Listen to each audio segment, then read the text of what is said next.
तो चलिए आज वन शॉट करते हैं हम लोग, मेटल नॉन मेटल। हाँ, जो फ्रेश पढ़ रहे हो आराम से धीरे देखिए, और जो रिवीजन कर रहे हैं 2x 1.5x करके देख सकते हैं। वैसे भी स्पीड ही बोलते हैं हम। ठीक है, तो चलिए स्टार्ट करते हैं। बहुत सारी बातें लिखा हुआ लाए हैं, बहुत सारी बातें यहाँ पे लिखना है हमें। वो सारी बातों को लिखूंगा मैं जिस बातों का मुझे लगता है समझाना चाहिए, लिख लिख के, और बाकी सब लिखा हुआ है। तो सबसे पहले आपको एलिमेंट के बारे में पता होना चाहिए। एलिमेंट को हम लोग बोलते हैं, प्योर सब्सटेंस को एलिमेंट बोलते हैं, और एलिमेंट से ही आपका कंपाउंड बना होता है। जितना भी मिक्सचर है ये सारा आपका एलिमेंट से बना होता है।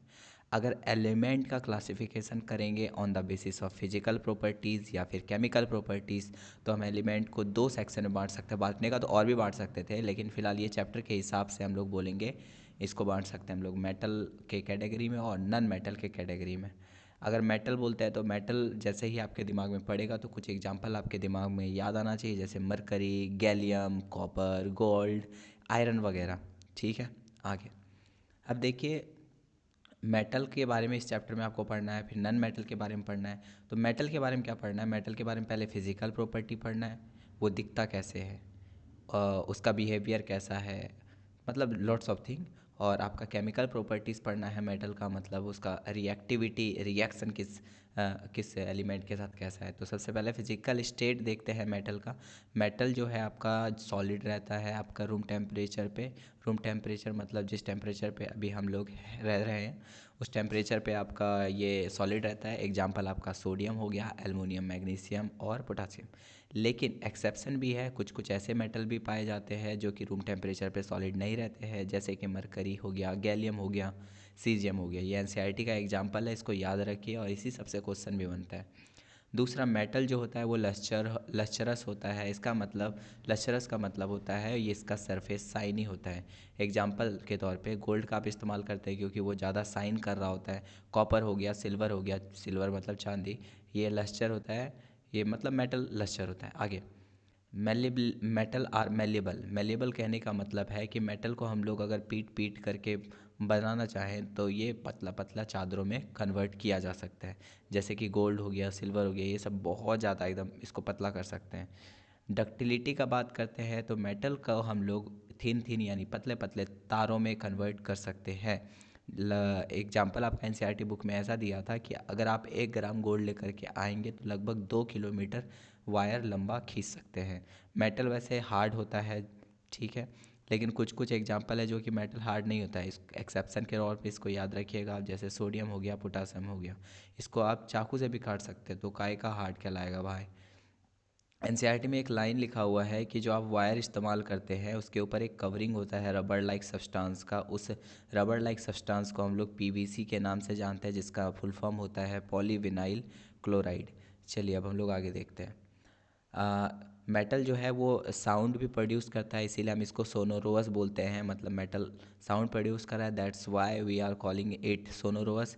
और यही वजह है कि आप जो भी गिटार देखते हो या फिर कुछ कुछ देखते होगे उसमें आप मेटल का इस्तेमाल करते हो कुछ कुछ म्यूजिकल इंस्ट्रूमेंट में। ठीक है, मेटल जो होता है वो कंडक्शन करता है। कंडक्शन मतलब हीट को अपने से होकर के पास होने देता है, इलेक्ट्रिसिटी को अपने से होकर पास होने देता है, क्योंकि इनके पास इलेक्ट्रॉन है ना। बेस्ट कंडक्टर ऑफ हीट आपको याद रखना है सिल्वर होता है, कॉपर होता है। पुअर कंडक्टर ऑफ हीट होता है आपका लीड, मरकरी, बिस्मथ। डेंसिटी अगर बात करें मेटल का, डेंसिटी भी ज़्यादा होता है। डेंसिटी का मतलब होता है मास पर यूनिट वॉल्यूम में। एक यूनिट वॉल्यूम में कितना वजन है आपका, उसी बात को हम लोग डेंसिटी का नाम देते हैं, और लगभग ये मेटल में ज़्यादा ही होता है। मेल्टिंग पॉइंट और बॉइलिंग पॉइंट का बात करें तो मेटल का जनरली हाई होता है, टंजस्टन का सबसे हाईएस्ट माना जाता है। और ये इनका मेटल का टेंसाइल स्ट्रेंथ भी बहुत ज़्यादा होता है। इसी वजह से हम लोग जो घर में छड़ सब का इस्तेमाल करते हैं जो कि एक मेटल है। कलर जो है आपका मेटल का वो ज़्यादा आपको ग्रे देखने को मिलेगा, ठीक है, लेकिन कुछ कुछ एक्सेप्शन भी है, जैसे कि गोल्ड आपको येलो कलर का देखने को मिलता है, कॉपर आपको रेडिश ब्राउन कलर का देखने को मिलता है। ठीक है, चलो, तो ये हमारा फिज़िकल प्रॉपर्टीज़ कंप्लीट हो गया। अब हम लोग बात करेंगे केमिकल प्रॉपर्टीज़ के ऊपर। केमिकल प्रॉपर्टीज़ में हम लोग देखने वाले हैं रिएक्शन। जैसे कि मैंने पहले कहा, तो रिएक्शन में हम लोग सबसे पहले रिएक्शन करा रहे होंगे ऑक्सीजन के साथ, फिर पानी के साथ, फिर एसिड के साथ, फिर सॉल्ट सॉल्यूशन के साथ। ठीक है, तो जनरल फार्मूला लिख लेते हैं। तो चलिए स्टार्ट करते हैं। तो सबसे पहले अगर हम लोग मेटल का रिएक्शन ऑक्सीजन के साथ कराएंगे तो क्या बनेगा, तो इसको याद रख लीजिए, वो ज़्यादा अच्छा रहेगा। मेटल जब कभी भी ऑक्सीजन के साथ रिएक्ट करेगा तो बना लेगा आपका मेटल ऑक्साइड। क्या बना लेगा आपका मेटल ऑक्साइड बना लेगा। ये जनरल फार्मूला है और इसको आपको याद ही रखना पड़ेगा। चलिए आगे। अब देखिए, मेटल का ऑक्सीजन के साथ रिएक्शन कराना मतलब आप कोई भी रिएक्शन को कराओगे तो ज़रूरी ही होता है कि आपको टेम्परेचर देना पड़ेगा, हीट तो देना ही पड़ेगा। लेकिन आप हीट भी अगर देना चाहते हो तो दो टाइप का दे सकते हो। एक जनरली आप जिस टेम्परेचर पे रह रहे हो उसी टेम्परेचर पे आप रिएक्शन करा दो, जिसको हम लोग बोलेंगे रूम टेम्परेचर। लेकिन दूसरा तरीका क्या हो सकता है कि आप बहुत ज़्यादा हीट दे सकते हो, जिसको हम लोग क्या बोलते हैं, स्ट्रॉन्ग हीटिंग। ठीक है, तो दोनों के केस में देखते हैं क्या होता है। जैसे रूम टेम्परेचर पे हम आपका रिएक्शन अगर मैग्नीशियम का ऑक्सीजन के साथ करा दें तो यहाँ पे आपका बन जाएगा मैग्नीशियम ऑक्साइड MgO। जैसे कि हम ऊपर वाला में लिखे हैं इक्वेशन में, मेटल और ऑक्सीजन क्या बनना चाहिए, मेटल ऑक्साइड। यहाँ पे भी बन गया, कोई दिक्कत नहीं। लेकिन जब कभी भी आप स्ट्रॉन्ग हीट कर रहे हो तो वहाँ पे अगर मैग्नीशियम ऑक्सीजन के साथ रिएक्ट करता है तो मैग्नीशियम ऑक्साइड बनेगा तो ज़रूर, लेकिन वहाँ पे आपको बहुत ज़्यादा हीट भी निकलता हुआ दिख रहा होगा, लाइट भी निकलता हुआ दिख रहा होगा, जो कि आपको पहले एक समय नहीं दिख रहा था। ठीक है, इसी बात पे लेकर के कॉन्सेप्ट आपका बुक में लिखता है। देखिए होता क्या है, रूम टेम्परेचर जनरली तो मेटल को ऐसे भी मिल जाएगा। मान लीजिए आप अपने कमरे के अंदर मैग्नीशियम को रख दो और छोड़ दो, तो वहाँ पे ऑक्सीजन तो होगा ही सराउंडिंग में उसके पास। अब वहाँ पे इतना टेम्परेचर तो ज़रूर होगा, रूम टेम्परेचर है तो MgO का फॉर्मेशन वो कर सके। अब मान लीजिए ये रहा आपका इनिशियल वाला मैग्नीशियम। अब जब ये रूम में रहेगा तो धीरे धीरे ये मैग्नीशियम ऑक्साइड का लेयर बनाना चालू कर देता है इसके ऊपर। जब ये मैग्नीशियम ऑक्साइड का लेयर बना लेगा और तब अगर हम बोलें कि फर्दर इसको किसी और के साथ अगर रिएक्शन करना होगा तो ये रिएक्शन नहीं ना कर पाएगा, क्योंकि इसके ऊपर एक सुरक्षा कवच जैसा कुछ चढ़ गया है। तब हम इसको अगर रिएक्ट कराना चाहेंगे तो हमको ये लेयर को हटाना पड़ेगा। बस यही चीज़ सोचिए कि मैग्नीशियम को देखिए कितना अच्छा बात है, हम लोग किसी के साथ रिएक्शन बचाने के लिए क्या पेंटिंग वगैरह कर लेते हैं, वगैरह वगैरह करते हैं, लेकिन यहाँ पे अपने आप ही बन गया है वैसा लेयर। तो क्यों ना इस कॉन्सेप्ट का इस्तेमाल करें। ठीक है, तो ऐसा ही एक कॉन्सेप्ट होता है जिसको हम लोग बोलते हैं एनोडाइजिंग, जिसको हम लोग क्या बोलते हैं, एनोडाइजिंग। ठीक है, ANODISING। एनोडाइजिंग में हम लोग करते क्या हैं, हम एक मोटा सा थिक सा ऑक्साइड का लेयर चढ़ा देते हैं एल्युमिनियम मेटल के ऊपर। ठीक है, तो forming of thick layer over aluminium metal. ठीक है, एल्युमिनियम मेटल। मान लीजिए ये रहा आपका मेटल एल्युमिनियम। अब एल्युमिनियम अगर आप ऐसे ही रूम टेम्परेचर पे छोड़ देते तो इसके ऊपर अपने आप लेयर चढ़ जाता, हम मानते हैं। ठीक है, लेकिन आप इस एल्युमिनियम को फैक्ट्री पे लेके गए, वहाँ पे आपने इसके ऊपर लेयर चढ़ाया और मोटा सा लेयर चढ़ा दिया।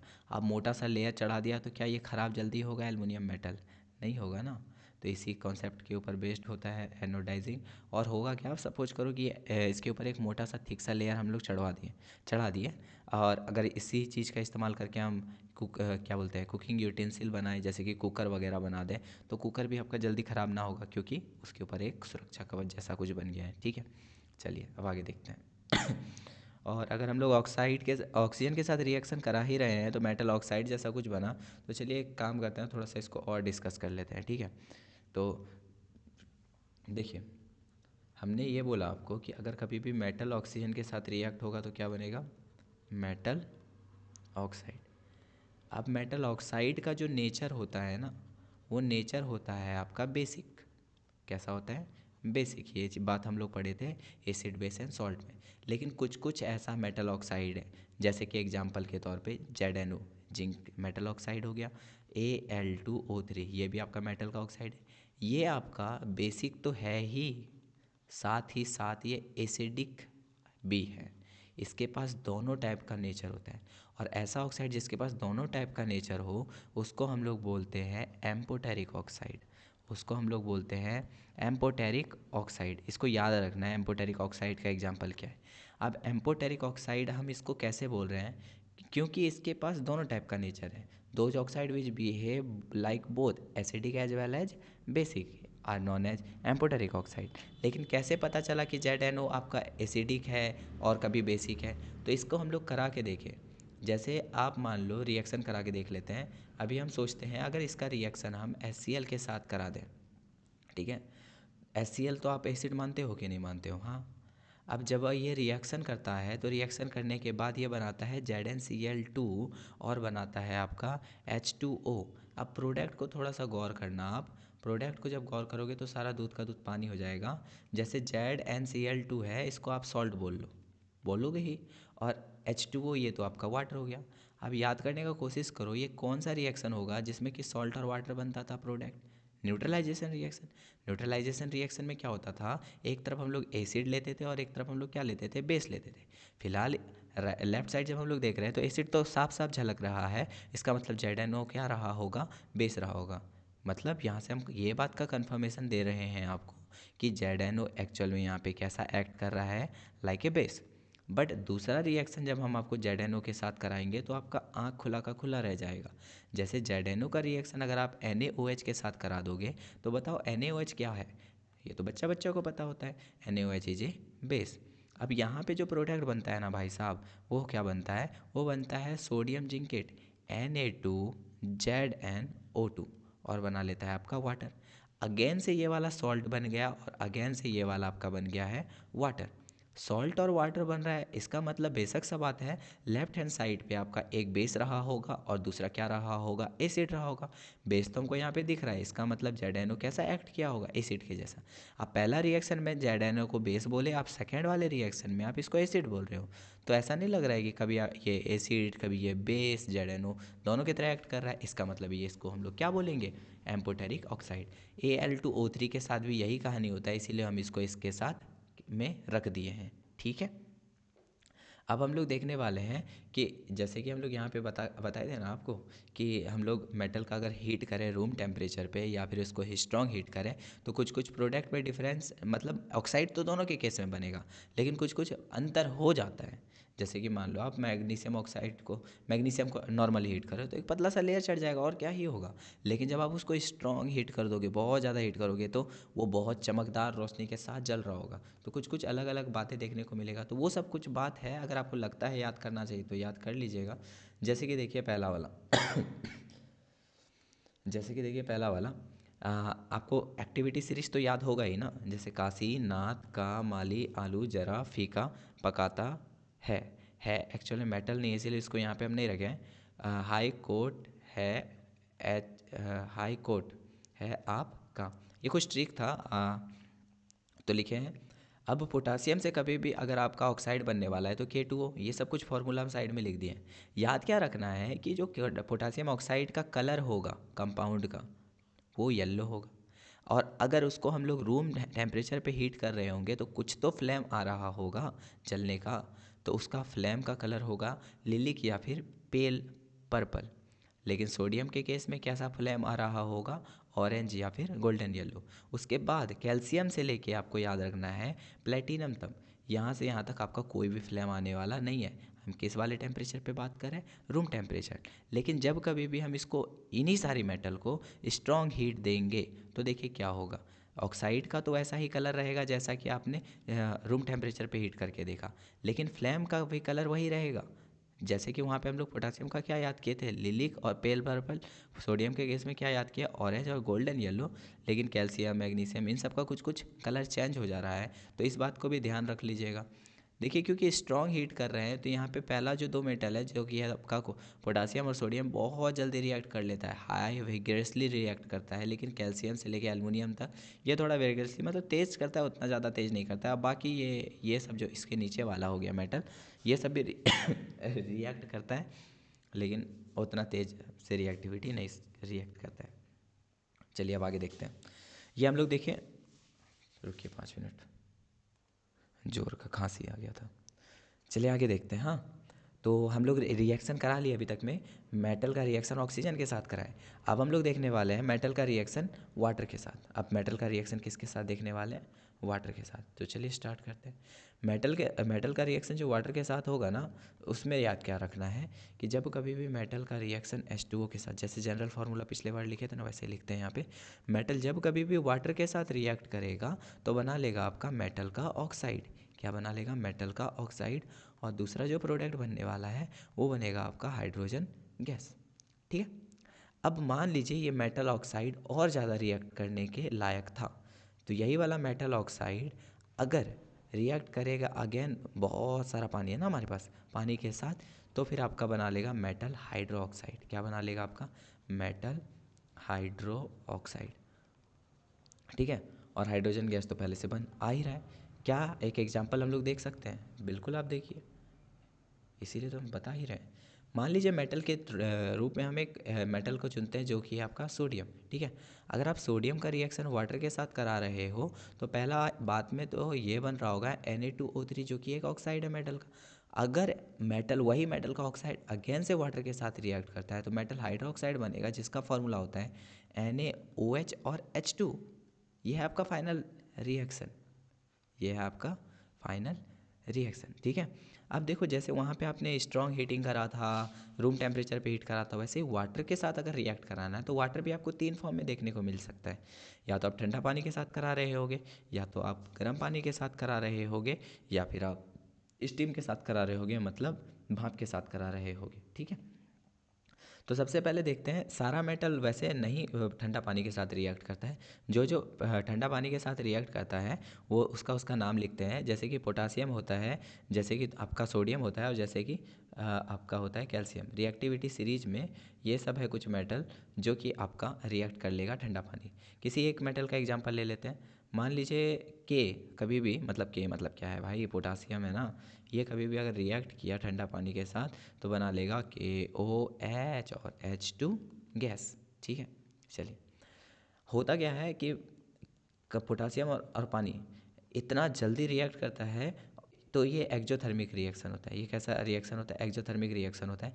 यहाँ जब रिएक्शन हो रहा होगा तो फिर बहुत ज़्यादा हीट रिलीज होगा। जब हीट रिलीज होगा, और हाइड्रोजन गैस तो जलने लायक है ही है, तो वो हीट आपका इस हाइड्रोजन गैस को जला देता है, जिसके कारण आपको, मान लीजिए कि ये रहा आपका पानी, इसके अंदर आपने क्या भर रखा है? पानी। ऊपर से आप क्या डाल दिए इसमें? पोटासियम। पोटासियम जैसे पानी के कांटेक्ट में गया, पोटासियम जैसे पानी के कांटेक्ट में गया, तैसे वो हीट कैच कर लिया। हीट कैसे कैच कर लिया होगा? क्योंकि ये एक्सोथर्मिक रिएक्शन है, तो वो हीट जो है उस रिएक्शन के दौरान जो हाइड्रोजन गैस रिलीज हुआ, उस हाइड्रोजन गैस को जलाएगा, और जलाने के बाद आपको पॉप का साउंड, या फिर बोल सकते हैं फायर वगैरह सब पकड़ लेगा। इसीलिए हम लोग क्या करते हैं, पोटासियम को, सोडियम को हम लोग केरोसिन तेल के अंदर डुबा के रखते हैं, क्योंकि पोटासियम हो गया, सोडियम हो गया, ये सब रिएक्टिव मेटल है ना, ये सब आपका पानी के साथ फटाक से रिएक्ट कर जाएगा, लेकिन क्या बोलते हैं, केरोसिन के साथ तो नहीं करेगा। इसलिए इन सबको हम लोग अपने बचाव के लिए उसमें डुबा के रखते हैं, केरोसिन के अंदर। तो ये कुछ मेटल था जो कि आपका ठंडा पानी के साथ रिएक्ट करता। अब हम लोग देखने वाले हैं हॉट वाटर के साथ कौन रिएक्ट करता है। ठीक है, तो इसमें आपका है कुछ कुछ एग्जाम्पल, जैसे कि एल्युमिनियम हो गया, जिंक हो गया, आयरन हो गया। कोई एक रिएक्शन लिख करके दिखा देते हैं आपको। अगर एल्युमिनियम कभी भी वाटर के साथ रिएक्ट करेगा तो बना लेगा एल्युमिनियम का ऑक्साइड Al2O3 और हाइड्रोजन गैस। हम आपको पहले ही बता दिए कि हाइड्रोजन गैस और मेटल का ऑक्साइड बनते हैं। अगर मेटल का ऑक्साइड कैपेबल होगा फर्दर रिएक्शन करने वाटर के साथ, तो फिर वो हाइड्रोक्साइड बनाएगा। ठीक है, चलिए, अब यहाँ पे हम लोग देखते हैं जब ये रिएक्शन हुआ तो होता क्या? मैग्नीशियम के केस में, किसके केस में? आपका मैग्नीशियम के केस में ये पानी में फ्लोट करने लगता है। जैसे मान लीजिए ये रहा आपका एक टब जिसमें आपने भर रखा है बहुत सारा पानी। अब इसमें डाल दिए मैग्नीशियम को, गर्म पानी है, ठीक है। अब मैग्नीशियम फटाक से रिएक्ट करेगा पानी के साथ, ठीक है, और बना लेगा आपका MgOH का होल 2, और फिर बना लेगा हाइड्रोजन गैस। ठीक है, चलिए देखते हैं। मान लीजिए ये रहा मेटल का पार्टिकल, ये रहा मेटल का पार्टिकल। अब इस रिएक्शन जैसे ही पानी के अंदर हो रहा था तो वहाँ हाइड्रोजन गैस तो बाहर निकलना चाहेगा ही, क्योंकि प्रोडक्ट बना है ना बाहर। ठीक है, वो कहाँ निकलना चाहेगा? बाहर। तो बाहर जैसे निकलना चाहता है ना ये हाइड्रोजन गैस, तो ये सब जो पार्टिकल है मैग्नीशियम का उसको घेर लेता है। और जब मान लीजिए कोई पार्टिकल को चारों तरफ से गैस से अगर घेर लेगा तो उस पार्टिकल को पानी में डूबने तो नहीं देगा, उसको तो तैरा के रखेगा ना। तो इसीलिए हम लोग को देखने को लगता है कि मैग्नीशियम जो है वो पानी में फ्लोट कर रहा है। क्लियर है? चलिए, लेकिन यहाँ पे मैं एक बात गलत बता दी है कि मैग्नीशियम हॉट वाटर के साथ से मैग्नीशियम रिएक्ट करता है। एल्युमिनियम, जिंक और आयरन जो होगा ये आपका रिएक्ट करता है स्टीम के साथ। ठीक है, थोड़ा इसको मिस्टेक एरर मिटा देते हैं। कहाँ चला गया?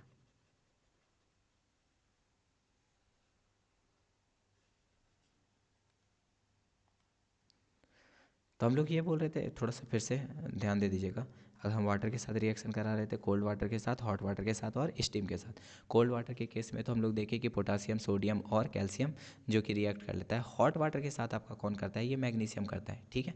मैग्नीशियम का रिएक्शन भी लिख करके दिखा दिए। लेकिन कुछ कुछ थेथर मेटल होता है जो कि आपका स्टीम के साथ ही रिएक्ट करेगा, ठीक है। जैसे कि एल्युमिनियम हो गया, जैसे कि जिंक हो गया और जैसे कि आयरन हो गया। इससे पहले हम इन सब को हॉट वाटर के अंदर रख दिए थे, जो कि हम गलत बताए थे, ठीक है। हम मिस्टेक सुधार रहे हैं, आप भी सुधार लीजिए।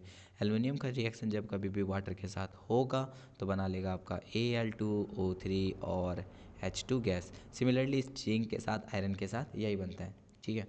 अब हम लोग देखने वाले हैं तीसरा रिएक्शन, जो कि है, पहला हम लोग कराए metal with oxygen, metal with, दूसरा कराए हम लोग वाटर, और अब हम लोग तीसरा कराएंगे रिएक्शन विथ एसिड, ठीक है। इसका भी जनरल फॉर्म लिखते हैं। जब कभी भी मेटल आपका एसिड के साथ रिएक्ट करेगा तो बना लेगा सॉल्ट और बना लेगा आपका हाइड्रोजन गैस। क्या बना लेगा, सॉल्ट और हाइड्रोजन गैस। इस बात को भी ध्यान में रखिएगा। कुछ एग्जांपल देख लेते हैं। जैसे मान लीजिए यहाँ पे वैसे एसिड के लिए हम क्या क्या लेंगे, एसिड के फॉर्म में हम ले रहे होंगे HCl ले सकते हैं या फिर H2SO4 ले सकते हैं। एक केस स्पेशल सा देख रहे होंगे हम लोग HNO3 का, डिस्कस करेंगे। फिलहाल अभी हम लोग जितना भी एग्जांपल लेंगे वो लेंगे हम लोग HCl और H2SO4 का, ठीक है। और यहाँ पे कंसनट्रेटेड लेंगे कि डाइल्यूट लेंगे, तो ये सारा एसिड हम लोग डाइल्यूट वाला रिएक्शन देखने वाले हैं, ठीक है। तो चलिए स्टार्ट करते हैं। मान लीजिए पोटासियम अगर HCl के साथ रिएक्ट करेगा तो क्या बना लेगा, KCl और H2 गैस। लेकिन अगर पोटासियम के HCl के साथ ना रिएक्ट करके H2SO4 के साथ रिएक्ट कर लेता तो क्या बना देता, K2SO4 और H2, ठीक है। चलिए अब देखते हैं हम लोग आगे, जो वाला HNO3 वाला केस था ना, उसको डिस्कस कर लेते हैं, ठीक है। स्लाइड बना के लाए हैं ना, हाँ, तो वहीं लिख लेंगे, क्या पहले वाला में लिखना ज़रूरी है।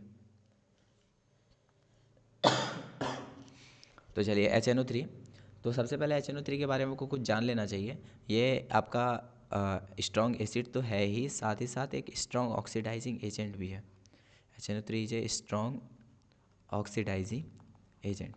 स्ट्रॉन्ग ऑक्सीडाइजिंग एजेंट किसको बोलते हैं, जो कि रिएक्शन के दौरान ऑक्सीजन प्रदान कर दे किसी को, मतलब किसी को ऑक्सीडाइज करने में अगर मदद करता है ना कोई, तो उसको हम लोग बोलते हैं स्ट्रॉन्ग ऑक्सीडाइजिंग एजेंट।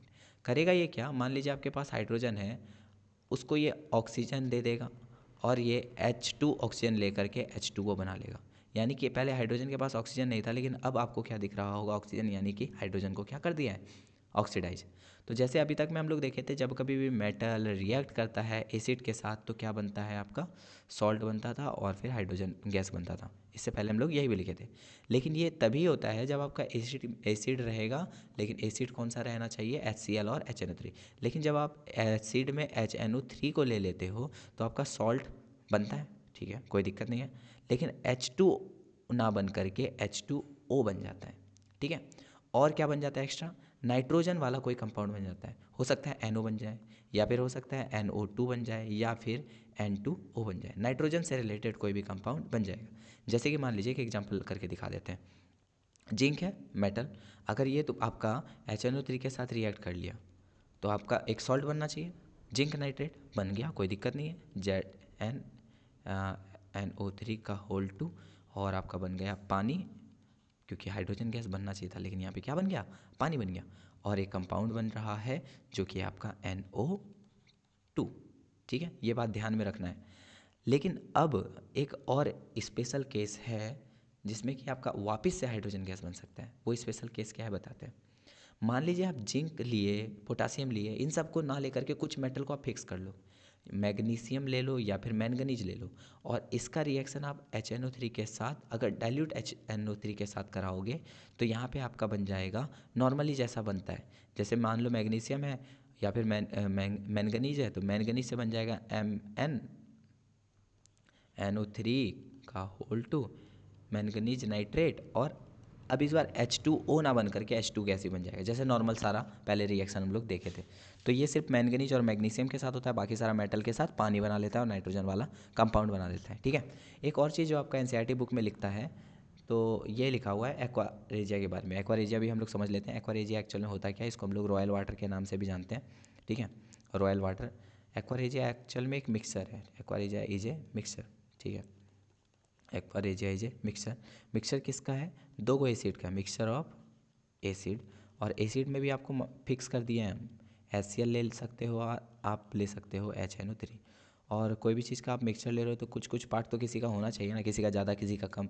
तो यहाँ पे जो आपका HCl का पार्ट है वो 3 पार्ट होना चाहिए, और HNO3 का जो है वो 1 पार्ट होगा। और जब आप इस पार्ट में मिलाओगे तो जो भी मिक्सर बन रहा होगा एसिड का, उसको हम लोग नाम देंगे एक्वा रेजिया। एक्वा रेजिया का ज़रूरत इसीलिए पड़ा क्योंकि देखिए होता क्या, कुछ कुछ मेटल जैसे कि प्लेटिनम हो गया, जैसे कि गोल्ड हो गया, ये आपका ये नॉर्मली एसिड के साथ, कंसनट्रेटेड एसिड के साथ रिएक्ट नहीं कर रहे थे। लेकिन जब हम लोग एक्वा रेजिया बनाए, जो भी सॉल्यूशन बना होगा, अब वो फटाक से गोल्ड को, पोटासियम, क्या पोटासियम बोल रहे हैं, प्लेटिनम को, गोल्ड को, प्लेटिनम को अपने में रिएक्ट कराने में सक्षम होता है। ठीक है। अब कैसे क्या होता है मैकेनिज्म हम नहीं बताएंगे क्योंकि हम कोशिश कर चुके थे तो बेकार था, समझ में भी नहीं आया, पता नहीं। चलो आगे देखते हैं। अब हम लोग चौथा रिएक्शन देखने वाले हैं, जो कि आपका reaction with salt solution. Salt solution ये सबसे आसान है, ये हमको तो लगता है आप पहला चैप्टर में पढ़ ही लिए होंगे, डिस्प्लेसमेंट रिएक्शन वही है। मान लीजिए मेटल है, और वो मेटल कौन सा है, ए नाम का कोई भी मेटल है, और एक सॉल्यूशन ले रहे हैं, सॉल्ट सॉल्यूशन, कोई भी दूसरा मेटल का, जो कि आपका बी मेटल का। जब ये रिएक्ट करेगा, मान लीजिए कि ए आपका ज़्यादा रिएक्टिव है, ठीक है, ए आपका ज़्यादा रिएक्टिव है, ए इज़ ग्रेटर देन का मतलब क्या बता रहे हैं यहाँ पे, A is more reactive than B. तो होगा क्या उस केस में, आपका मेटल जो है ये सॉल्ट सॉल्यूशन बी में से बी को हटा करके खुद उसका जगह पे आ जाएगा, तो बना लेगा salt solution of A. Plus जो मेटल बी है सॉल्यूशन में पहले था, वो अब अकेला हो जाएगा। अगर ऐसा कभी भी आपको देखने को मिल रहा है तो उसका बोल लो reaction of salt with metal. ये रिएक्शन तभी होगा जब आपका जिस मेटल के साथ रिएक्शन करा रहे हैं वो आपका रिएक्टिव ज़्यादा होना चाहिए। कुछ एग्जांपल देखते हैं, ज़्यादा अच्छा समझ में आएगा। जैसे कि मान लीजिए Zn है और CuSO4 है। रिएक्टिविटी सीरीज पहले हम आपको दिखा देते हैं। काशी नाथ का माली आलू जरा फीका पकाता है, हाई कोर्ट है HG आपका AAPAGAUPT। ये रिएक्टिविटी सीरीज है। रिएक्टिविटी सीरीज होता क्या है, जब आप ऊपर जाओगे, जितना ऊपर जाओगे वो मेटल आपका उतना ज़्यादा रिएक्टिव होगा। जैसे कि यहाँ पे पोटासियम और सोडियम में ज़्यादा रिएक्टिव कौन है, पोटासियम है। तो आप देखो यहाँ पे Zn है और एक तरफ है आपका CuSO4। रिएक्शन वाला पार्ट में वापस से लौट करके आ रहे हैं, यहाँ पे Zn लिखा हुआ है, यहाँ पे लिखा हुआ है आपका CuSO4। इन दोनों में ज़्यादा रिएक्टिव कौन है, जो रिएक्टिव सीरीज में ऊपर होगा। Zn और Cu का पोजीशन देखिए, Zn यहाँ पे और Cu है आपका यहाँ पे। ऊपर ज़्यादा Zn मतलब Zn is more reactive then Cu, तो डिस्प्लेस यहाँ पे कर देगा। तो Zn क्या करता है, Cu को हटा करके खुद उसका जगह ले लेगा और बना लेगा ZnSO4 और Cu। ये पहला वाला जैसा रिएक्शन नहीं दिखा, तो इसी को तो बोलते हैं सॉल्ट सॉल्यूशन के साथ रिएक्शन। ठीक है। होता क्या है, कॉपर सल्फेट का कलर वैसे एक्चुअल में होता है ब्लू, लेकिन जब ये रिएक्शन हो जाता है तो ये ZnSO4 बन रहा है, और जो इसका कलर होता है कोई भी कलर ही नहीं होता है, कलरलेस होता है। ठीक है। चलिए एक और एग्जांपल करके देख लेते हैं। मान लीजिए दूसरा एग्जांपल ले रहे हैं कि कॉपर का रिएक्शन अगर आप सिल्वर नाइट्रेट के साथ कराओगे तो क्या होगा। फिर से पोजीशन देखिए, कॉपर यहाँ पे है और सिल्वर नाइट्रेट, सॉरी सिल्वर यहाँ पे है, Ag यहाँ नीचे है, तो सिल्वर लेस रिएक्टिव है कॉपर के कंपैरिजन में, तो कॉपर इसको डिस्प्लेस कर देगा और बना लेगा कॉपर नाइट्रेट CuNO3 का होल 2 और Ag अलग। वैसे Ag नाइट्रेट इनिशियल में कलरलेस था, और कॉपर नाइट्रेट जो है ये ब्लू कलर है। ठीक है। तो ये सब कुछ कुछ कलर से भी रिलेटेड क्वेश्चन कभी कभी आ जाता है, तो उसको भी तो ध्यान में रखिएगा। हम तो सोच रहे हैं कि ऐसा लेक्चर बनाएंगे जिसमें कि आपको सारा कलर का नाम जितना भी आपका NCERT में दिया हुआ है वो मेंशन कर देंगे। छोड़िए अभी फ़िलहाल यहाँ देख लेते हैं। मेटल खत्म हो गया, मेटल का 2 पार्ट खत्म हो गया, रिएक्शन वाला पार्ट जो कि आपका फिजिकल प्रॉपर्टीज़ था, केमिकल प्रॉपर्टीज़ था। अब हम लोग देखने वाले हैं नन मेटल। नन मेटल बहुत ज़्यादा आसान है, ये एक ही स्लाइड में ख़त्म कर देंगे। फिजिकल प्रॉपर्टीज़ में याद रखिए कि ये आपका तीनों स्टेट में मिलता है, मेटल तीनों स्टेट में नहीं मिल रहा था। सॉलिड में भी मिल सकता है, लिक्विड में भी और गैस में भी। ब्रोमीन एक्सेप्शन है, ये आपका लिक्विड में, सॉरी एक्सेप्शन क्यों, याद रखना है। ब्रोमीन एक नन मेटल है जो कि आपको लिक्विड में मिलता है। ये हार्डनेस नहीं होता है, ये नन मेटल एक्चुअल में सॉफ्ट होता है, लेकिन डायमंड जो है एक्सेप्शन में आ जाएगा क्योंकि बहुत ज़्यादा हार्ड है, लेकिन वो नन मेटल होता है। नन मेटल डल अपेयरेंस में होता है, लेकिन डायमंड देख लीजिए चमकता है, ग्रेफाइट देख लीजिए चमकता है, और आयोडीन भी चमकता है। Non metal generally low melting point boiling point होता है, इसका कंडक्टिविटी भी कम होता है, लेकिन ग्रेफाइट कहाँ से निकल के आ गया जिसका कंडक्टिविटी थोड़ा ज़्यादा होता है। नन मेटल जो है वो ब्रिटल होता है। ब्रिटल का मतलब क्या होता है, वो चकनाचूर हो जाएगा दो चार हथौड़ी मारने पे। वहाँ पे क्या था, मेल्लेबल था, चकनाचूर ना होकर के सीट में कन्वर्ट हो जाता था। और नन मेटल का डेंसिटी लो होता है। अब हम लोग बात कर लेते हैं केमिकल प्रॉपर्टीज़ नन मेटल का। तो नन मेटल का केमिकल प्रॉपर्टीज़, चलिए स्टार्ट करते हैं। हाँ, पीला लेंगे। हाँ, केमिकल प्रॉपर्टीज़, अगर आप इसका ऑक्सीजन के साथ रिएक्ट कराओगे तो ऑक्साइड बनेगा। जैसे वहाँ पे ऑक्साइड बन रहा था मेटल का ऑक्साइड, वो बेसिक नेचर का था, यहाँ पे आपका एसिडिक नेचर का रहेगा। ठीक है, जैसे कुछ कुछ एग्जांपल है, देख लीजिएगा। वाटर के साथ कोई रिएक्शन नहीं कराता है भाई, या एसिड के साथ भी कोई रिएक्शन नहीं कराता है, तो नन मेटल भी आपका ख़त्म। अब एक और नया चीज़ आता है जिसको हम लोग बोलते हैं आयनिक कंपाउंड। आयनिक कंपाउंड होता है क्या है, मान लीजिए मेटल और नन मेटल के बीच में कुछ रिश्ता बनता है, कुछ बॉन्ड बनता है, उनसे जो बनने वाला कंपाउंड है उसको हम लोग बोलते हैं आयनिक कंपाउंड। तो आयनिक कंपाउंड को पढ़ने के लिए कुछ कुछ पहले हम लोग को समझना चाहिए। जैसे कि मान लीजिए सोडियम है, मैग्नीशियम है, एल्युमिनियम है, ये सारा कुछ मेटल का नाम है, और यहाँ पे बगल में हम लिख दिए हैं एटॉमिक नंबर। इलेक्ट्रॉनिक कन्फिग्रेशन जब आप इसका करोगे तो 11 का हो जाएगा 281, 12 का हो जाएगा 282, इस तरह सिमिलरली नन मेटल का भी आप इलेक्ट्रॉनिक कन्फिग्रेशन एटॉमिक नंबर लिख करके कर सकते हो। ठीक है, लेकिन आपको हम और भी कुछ दिखाना चाहते हैं। ये है आपका नोबल गैस, इसको हम लोग बोलते हैं नोबल गैस। जब इसका कन्फिग्रेशन देखोगे तो सबके अंत में देखना आप 8 दिख रहा होगा। 8 दिखने का मतलब क्या है, ये सारा स्टेबल है, ये सारा स्टेबल है। बाकी जितना भी एलिमेंट है वो स्टेबल नहीं होता है, लेकिन ये जो आपका है ना नन मेटल, क्या बोलते हैं, नोबल गैस, ये सब आपका क्या है, स्टेबल है। तो जितना भी आपका मेटल या फिर नन मेटल जो क्या बोलते हैं स्टेबल नहीं है, वो आपका इसी नोबल के गैस के जैसा बनना चाहता है। मान लीजिए सोडियम को ही उठा लेते हैं, इसके लास्ट में 2 8 1 है ना, तो ये क्या करेगा, इसको तो 8 चाहिए। 8 कहने का मतलब है अगर आपको स्टेबिलिटी चाहिए तो अंत में तो 8 होना ही चाहिए ना, या तो 2 हो जाना चाहिए या तो 8 हो जाना चाहिए। तो इसके केस में क्या है, आपका 1 है, तो 1 तो चलेगा नहीं, 1 तो आपका नहीं चलेगा, आपको यहाँ पे 8 चाहिए था। तो ये क्या करता है, मेटल इस 1 को यहाँ से निकाल देता है और बना देता है बाद में कन्फिग्रेशन 2 और 8। देखिए ये कन्फिग्रेशन किसके जैसा मैच कर रहा है, 2 8, नियॉन के जैसा मैच कर रहा है। ठीक है, नियॉन के जैसा मैच कर रहा है तो ये स्टेबल हो जाएगा। सिमिलरली अगर नाइट्रोजन का बात करें तो ये 2 और 5 है, इसको तो 8 चाहिए था, इसका मतलब कहीं से ये 3 इलेक्ट्रॉन का व्यवस्था करेगा। जब 3 इलेक्ट्रॉन का व्यवस्था करेगा तो अगेन से ये नियॉन के जैसा हो जाएगा। सिंपल सा बात है। जितना भी एटम है सबको चाहिए होता है स्टेबिलिटी, और स्टेबिलिटी के लिए वो क्या करना चाहता है, कुछ आदमी गेन करना चाहता है इलेक्ट्रॉन को, और कुछ शेयर करता है। शेयर करने वाला आप कोवैलेंट कंपाउंड चैप्टर 4 में पढ़ते हो। लेकिन कुछ जो है आपका गेन करता है और लॉस करता है इलेक्ट्रॉन को। मान लीजिए एम है मेटल, और मेटल करा कुछ इलेक्ट्रॉन को लॉस, और सी है आपका नन मेटल जो कि उस इलेक्ट्रॉन को करेगा एक्सेप्ट। तो इन दोनों से बनने वाला कंपाउंड जो कि एम सी होगा, ये आपका होगा आयनिक कंपाउंड। ठीक है, तो आयनिक कंपाउंड होता क्या है, उससे पहले हम लोग कुछ कॉन्सेप्ट देखेंगे जिसको हम लोग बोलते हैं कॉन्सेप्ट ऑफ आयन। तो कुछ खास नहीं है, चलिए देख लेते हैं। तो सबसे पहले ये देखिए आज खांसी बहुत हो रहा है, इसीलिए कल को रिकॉर्ड नहीं किया था ना। देखो, मान लो कोई भी मेटल है, मेटल का टेंडेंसी होता है इलेक्ट्रॉन का लूज करना, इलेक्ट्रॉन का लूज करना। लेकिन नन मेटल का टेंडेंसी होता है इलेक्ट्रॉन को एक्सेप्ट करना, इलेक्ट्रॉन को एक्सेप्ट करने का। ठीक है, अब मान लो मेटल से एक इलेक्ट्रॉन निकला तो उसके ऊपर एक प्लस चार्ज आएगा। अगर मेटल से 2 इलेक्ट्रॉन निकला तो उसके ऊपर 2 चार्ज आएगा। सिमिलरली अगर कोई एक्स नाम का नन मेटल है, उसने एक इलेक्ट्रॉन को एक्सेप्ट किया तो उसके ऊपर एक माइनस चार्ज आएगा। अगर उसने 2 इलेक्ट्रॉन को एक्सेप्ट किया तो उसके ऊपर 2 को माइनस चार्ज आएगा। सिंपल सा बात है। नेगेटिव चार्ज क्या दर्शाता है, उसके पास ज़्यादा इलेक्ट्रॉन आया है कहीं से, और पॉजिटिव चार्ज क्या दर्शाता है कि उसके पास इलेक्ट्रॉन निकला है कहीं से। एक पॉजिटिव चार्ज, इसका मतलब एक इलेक्ट्रॉन लूज किया है।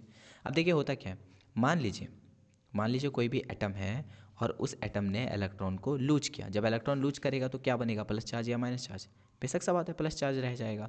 और अगर इलेक्ट्रॉन को एक्सेप्ट करेगा तो उसके ऊपर माइनस चार्ज आएगा। प्लस चार्ज वाला एटम को हम लोग बोलने लगेंगे कैटायन, और माइनस चार्ज वाला एटम को हम लोग बोलने लगेंगे एनआयन। कुछ कुछ एग्जाम्पल हैं, जैसे मान लीजिए Na+, Ca+2, Mg+2, देखिए है ना प्लस चार्ज, इसका मतलब ये सारा कैटायन है। अब सोडियम को देख करके कोई भी बता देगा इसके पास एक इलेक्ट्रॉन निकला है, इसके पास 2 इलेक्ट्रॉन निकला है, मैग्नीशियम के पास भी 2 इलेक्ट्रॉन निकला है। लेकिन जैसे ही एनायन का बात आता है, एनायन कैसे हम लोग पहचानेंगे, जिसके ऊपर माइनस चार्ज होगा, जैसे Cl-, जैसे O-2, O-, O-2, जैसे Br-, ये सारा आपका क्या है, एनायन है। एक माइनस चार्ज का मतलब एक इलेक्ट्रॉन ज़्यादा है, इसके पास दो इलेक्ट्रॉन ज़्यादा है, इसके पास एक इलेक्ट्रॉन ज़्यादा है, ठीक है। और अगर आपको कभी भी वो करना है, क्या बोलते हैं, आयनिक कंपाउंड बनाना है, ठीक है, आपको जब कभी कंपाउंड बनाना है इलेक्ट्रॉन का लॉस और गेन से, तो एक तरफ कैटायन होगा और एक तरफ एनायन होगा, ठीक है। कुछ कुछ स्ट्रक्चर बना करके देखते हैं।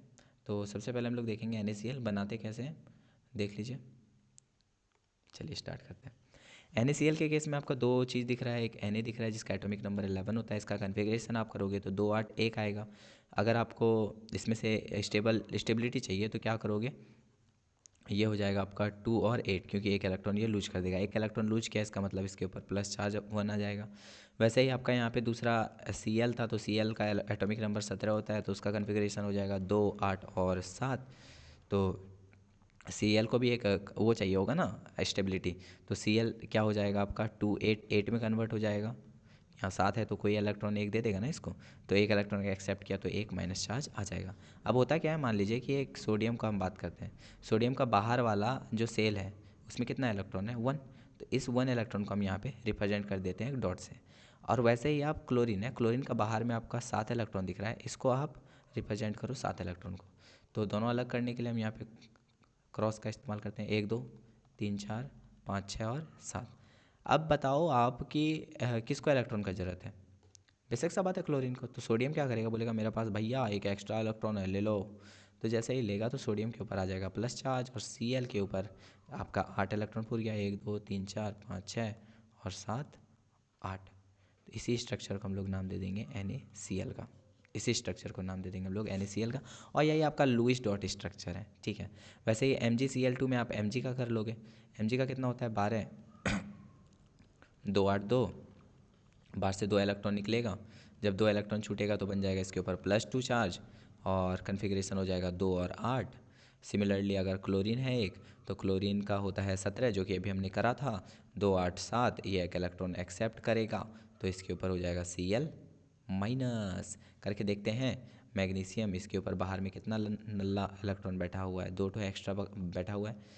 अब ये कर रहा होगा क्लोरीन को देने की बातें, 1 2 3 4 5 6 7, 1 2 3 4 5 6 7, क्योंकि मैग्नीशियम के पास 2 इलेक्ट्रॉन है, तो एक क्लोरीन उससे एक ही इलेक्ट्रॉन लेगा, दूसरा क्लोरीन ये दूसरा इलेक्ट्रॉन लेगा, और फाइनली यहाँ पे MgCl2 जैसा कुछ बन जाएगा। ये रहा कन्फिग्रेशन MgCl2 का। नेक्स्ट CaO का, चलिए अब हम यही दो ठो करेंगे, दो ठो होमवर्क दे देंगे। कैल्शियम का एटॉमिक नंबर 20 होता है, जो कि होगा 2 8 8 2। ये दो हमको ये पता चल जाएगा, कैल्शियम के बाहर में 2 इलेक्ट्रॉन या 2 डॉट दिखाना है। वैसे ऑक्सीजन है, ऑक्सीजन आपका 8 होता है, तो ये हो जाएगा आपका कन्फिग्रेशन 2 और 6। ऑक्सीजन के बाहर भी कितना इलेक्ट्रॉन है, 6 को दिख रहा है, 1 2 3 4 5 6। ऑक्सीजन को ऑक्टेट पूरा करने के लिए 2 और चाहिए होगा, क्योंकि उसको 8 करना है ना। तो ये बोलेगा कैल्शियम भैया ले जाओ मेरा दोनों इलेक्ट्रॉन ले जाओ तुम, लेकिन बस मेरे पे चार्ज छोड़ देना 2। और ऑक्सीजन के ऊपर 1 2 3 4 5 6 और 2 सफ़ेद वाला है ना, ये -2 हो जाएगा, और फाइनली ये हो जाएगा आपका CaO। तो ये आपका होमवर्क रहेगा Na2 को बनाने का, ठीक है, MgO को बनाने का, और CaCl2 को बनाने का, ठीक है।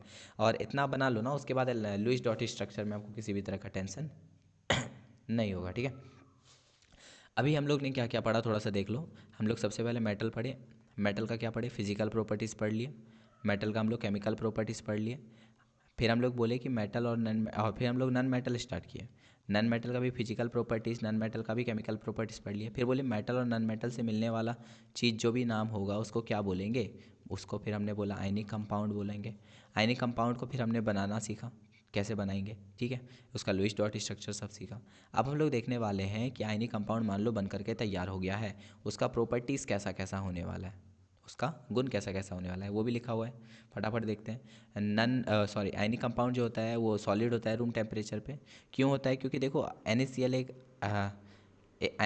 आयनिक कंपाउंड है, तो यहाँ पे आपको Na+ और Cl- दिख रहा है कि नहीं दिख रहा है। डिफरेंट चार्ज, अनलाइक चार्ज एक दूसरे को एकदम अट्रैक्ट करेगा, फोर्स ऑफ अट्रैक्शन की वजह से।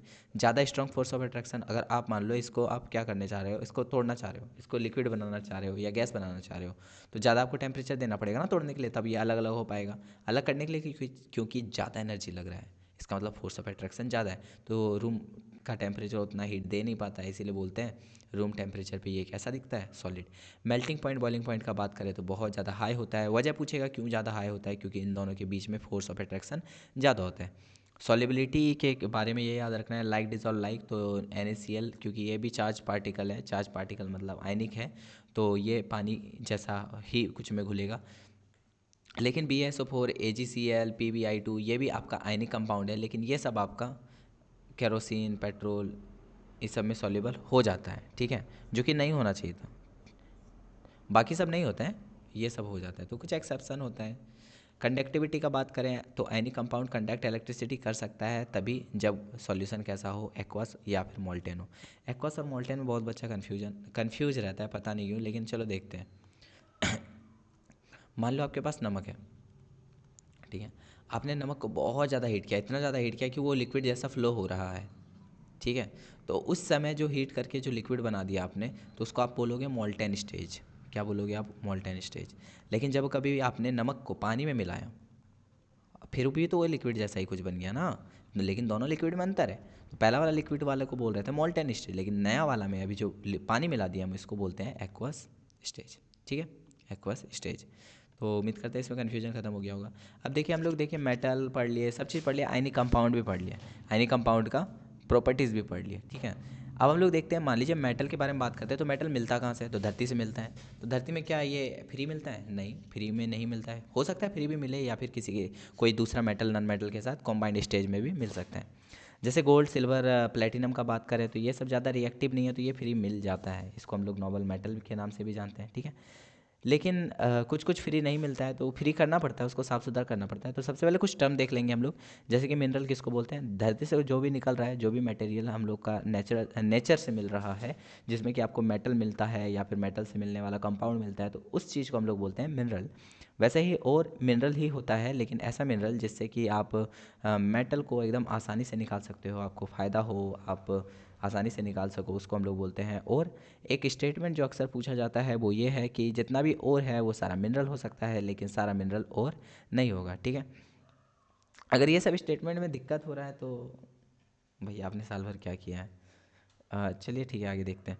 अब मान लीजिए मेटल, ये धरती से निकाल रहे हैं हम मेटल, और मेटल के ऊपर कुछ ना कुछ इम्प्योरिटीज़ है, ठीक है। इस इम्प्योरिटीज़ को हम लोग नाम देंगे गैंग का, इसको हम लोग क्या नाम देंगे, गैंग का। जो और मिनरल इन सब के ऊपर जो इम्प्योरिटीज़ मौजूद होता है, इसको हम लोग नाम देते हैं गैंग का। चलिए, गैंग का नहीं, सिर्फ गैंग बोल रहे हैं हम, ठीक। कुछ कुछ और का नाम जो कि आपको याद करना होगा, रट्टा मारना होगा। एल्युमिनियम का याद रख लो, बाऑक्साइड Al2O3।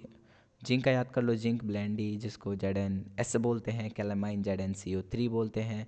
गैलिना आपका PbS हो गया, ठीक है। अब हम लोग करने वाले हैं मेटलर्जी। देखिए, और का मतलब क्या होता है, धरती से निकलने वाला कोई भी चीज़ जिसमें कि हम लोग मेटल, जिससे कि हम लोग मेटल अच्छा खासा अमाउंट में प्राप्त कर सकते हैं, ठीक है, जिससे कि हम लोग मेटल अच्छा खासा अमाउंट में प्राप्त कर सकते हैं। लेकिन मेटल प्राप्त तो करेंगे, उसके साथ बहुत ज़्यादा इम्प्योरिटीज़ भी है ना, तो हमको प्योर मेटल चाहिए, हमको प्योर मेटल चाहिए। तो ये प्योर मेटल का निकालने का जो एक्सट्रैक्शन का जो प्रोसेस है, इसी प्रोसेस को हम लोग बोलते हैं मेटलर्जी। तो मेटलर्जी के लिए क्या लिखेंगे, it is a process of extraction of pure metal from its ore. जैसे कि मान लो जिंक ब्लेंडी था, जिंक ब्लेंडी में क्या था फॉर्मूला, ZnS। तो जिंक ब्लेंडी से आप कौन सा मेटल निकाल सकते हो, बेशक सा बात है, जिंक निकालेंगे। वैसे डिफरेंट डिफरेंट और है, ठीक है। अब ये का प्योर मेटल को निकालने के लिए आपके पास बहुत सारा प्रोसेस होगा, मतलब मेटलर्जी करने के लिए बहुत सारा प्रोसेस है। पहला प्रोसेस का नाम है, मतलब इस सारा प्रोसेस से गुजरना ही पड़ेगा। तो पहला प्रोसेस है आपका कंसंट्रेशन करना, दूसरा है आपका कंसंट्रेट अगर एक बार हो जाए तो उसको ऑक्साइड में कन्वर्ट करना, एक बार ऑक्साइड में कन्वर्ट हो जाए तो तीसरा काम करेंगे जो कि है रिडक्शन का, और रिडक्शन के बाद हम लोग फाइनली कर देंगे इलेक्ट्रोकेमिस्ट्री। और ये सारा चीज़ हम लोग अगर पढ़ लेते हैं उसके बाद हमारा हो जाएगा चैप्टर ख़त्म। तो चलिए अब हम लोग देखते हैं। तो सबसे पहले हमने बोला कि आपको कंसंट्रेशन करना होगा किसका, और का। कंसंट्रेशन और का करने का आपके पास बहुत सारा तरीका है। तो पहला तरीका है कि आप कंसंट्रेशन का मतलब क्या होता है पहले ये समझ लो, कि अगर आपका और है तो और में आप क्या करने वाले हो, गंदगी को कम करने वाले हो और मेटल का अमाउंट को ज़्यादा करने वाले हैं। मतलब जो मेटल है उसका अमाउंट को अगर आप बढ़ाओगे, अमाउंट अगर इनरीच करोगे तो उसी प्रोसेस को क्या बोलते हैं हम लोग, कंसंट्रेशन। कंसंट्रेशन करने का बहुत तरीका है, जैसे कि आप हैंड पिकिंग कर सकते हो, हाथ से चुन चुन करके मेटल को अलग कर सकते हो, ठीक है।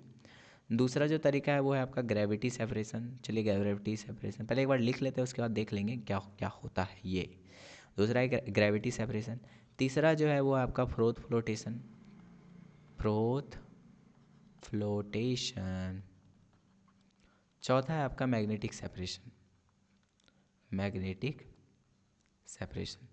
मान लीजिए आपने धरती से जो भी ओर को निकाला है उसके अंदर आपका मेटल तो होगा ही होगा, प्लस इम्प्योरिटीज़ भी होगा। ये मानते हो कि नहीं मानते हो? हाँ मानना पड़ेगा आपको, कैसे नहीं मानोगे। चलो मान लीजिए ये रहा आपका मेटल का टुकड़ा, इसके अंदर हम लोग कुछ और इम्प्योरिटीज़ को भी डाल देते हैं। तो चलिए ये रहा आपका इम्प्योरिटीज़, ठीक है। तो चलिए ए बोलते हैं ना इसको, और इस वाले को क्या बोलते हैं, बी। तो ए इज एक्चुअल में metal and B is here impurities. Impurities का मतलब सिर्फ ये नहीं धूल मिट्टी, दूसरा मेटल भी तो इम्प्योरिटीज़ कहलाएगा ना ए के लिए, क्योंकि अगर हमको ए चाहिए तो बाकी उसके लिए तो गंदगी का कहीं काम कर रहा है ना। तो हैंड पिकिंग अगर आपको नज़र आ रहा है तो हाथ से उठा लो। ग्रेविटी सेपरेशन में हम लोग करते क्या है, होता क्या है, मान लीजिए मेटल है और एक है आपका इम्प्योरिटीज़। इम्प्योरिटीज़ आपका ज़्यादा हल्का है, सॉरी हाँ हाँ हल्का हल्का, ये आपका क्या है, हल्का है।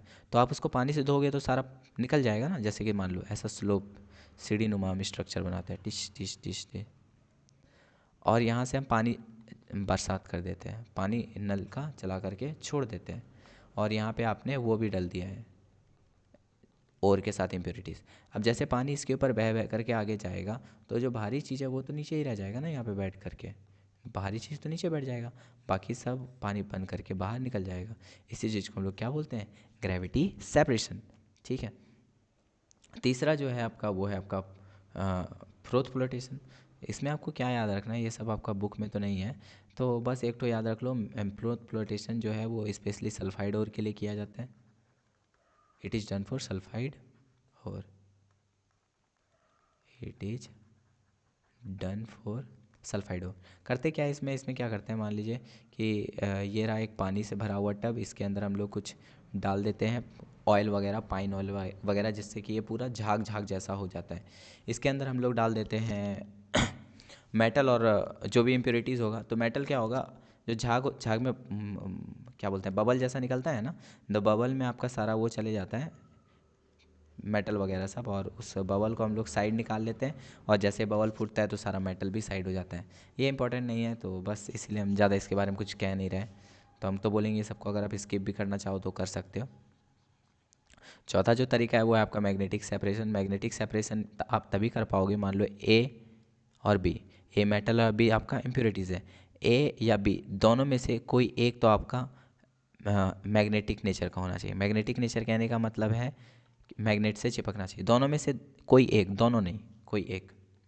मान लीजिए ऐसा करके कोई हम सिस्टम लगा रहा हूँ, इधर से हम इम्प्योरिटीज़ और मेटल से चिपकने वाला, सॉरी हाँ मैग्नेट से चिपकने वाला कुछ इम्प्योरिटीज़ भी है वहाँ पे, ठीक है।